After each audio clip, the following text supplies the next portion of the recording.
চিরাচরিত প্রথা মেনে প্রতিপদের দিন থেকেই জ্বলে উঠল কৃষ্ণনগরের রাজবাড়ির হোমকুণ্ড। জ্বলবে নবমী পর্যন্ত।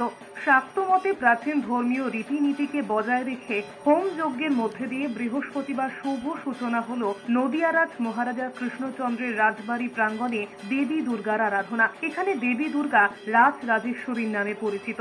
মা রাজরাজেশ্বরীর পুজো শুরু হয় 1603 সালে। মায়ের আশীর্বাদ এবং আমি বলবো স্নেহাশীর্বাদের জোরে আজ অব্দি বন্ধ হয়নি এবং আমাদের প্রার্থনা মায়ের শ্রীচরণে যেন কখনোই না বন্ধ হয়। মায়ের পুজোর হোম 9 দিন ধরে জ্বলে।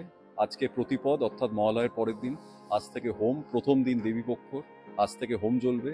সেই হোম নির্বাণ হবে নবমীর দিন, একেবারে যখন পুজো প্রায় বলতে পারেন শেষ। মায়ের পুজো অর্থাৎ মা রাজরাজেশ্বরীর পুজো নদিয়ার মানুষের মঙ্গলে এবং নদিয়ার মানুষের ভালোর জন্য করা। এটা সকলের পুজো, সকলের অন্তরের ভক্তির জায়গা। সকলের কাছে বিনীত অনুরোধ আমাদের, আপনারা আসবেন। এটা আপনার পুজো, আমার পুজো, আমাদের সকলের পুজোর পাশে দাঁড়াবেন। মায়ের পুজো একসঙ্গে আমাদের তুলতেই হবে। 1603 সালে ভবানন্দ মজুমদার করেন, তারপর থেকে এখন অব্দি চলে আসছে। ঠাকুরের আশীর্বাদে আজ অব্দি বন্ধ হয়নি।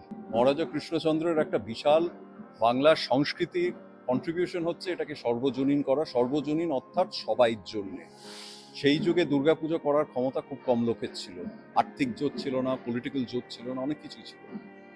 সর্বজনীন মানে আমার বাড়িতে পুজো হচ্ছে, আমি আমার দ্বার খুলে দিলাম, তোমরা সবাই এসো, আমরা একসঙ্গে মিলিয়ে সবাই পুজো করি, মায়ের পুজো করি এবং সবাই ভালো মঙ্গল প্রার্থনা করি। এটাই ছিল। তারপরে আমাদের ফ্যামিলির অনেক জায়গায় কন্ট্রিবিউশন আছে। যেমনি গুপ্তিপাড়ার প্রথম সর্বজনীন পুজো আমাদের নদিয়া রাজবাড়ি থেকে অনুদানে বা কন্ট্রিবিউশনে হয়। সেই থেকে আস্তে আস্তে বাংলা বিভিন্ন জায়গায় ছিল।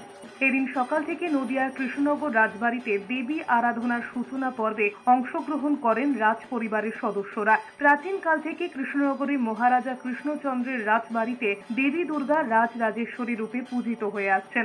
এবছরে পুরনো রীতি বজায় রেখে দেবী আরাধনা হলেও পুজো প্রাঙ্গণে দেখা মিলতে পারে সম্প্রতি ঘটে যাওয়া অভয়াকাণ্ডের প্রতিবাদ। এমনই জানালেন রাজমাতা অমৃতা রায়। এবছরে পুজোয় সবার মন খুব ভারাক্রান্ত, কিন্তু আমরা মাকে যখন ডাকছি, মাকে সেই আশা নিয়ে ডাকছি যে উনি নিশ্চয়ই একটা বিচার করবেন এবং সব থেকে বড় কথা এই অরাজকতা বা এই অত্যাচারটা বন্ধ হবে।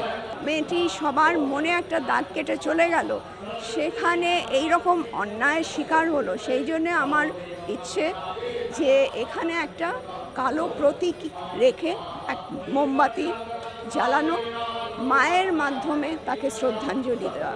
আমরা চেষ্টা করি একেবারে অরিজিনাল যেটা সেটা ধরে রাখার, কিন্তু এটা আমাদেরও একটু কম্প্রোমাইজ করতে হয় দিনকাল এবং পরিস্থিতি বুঝে।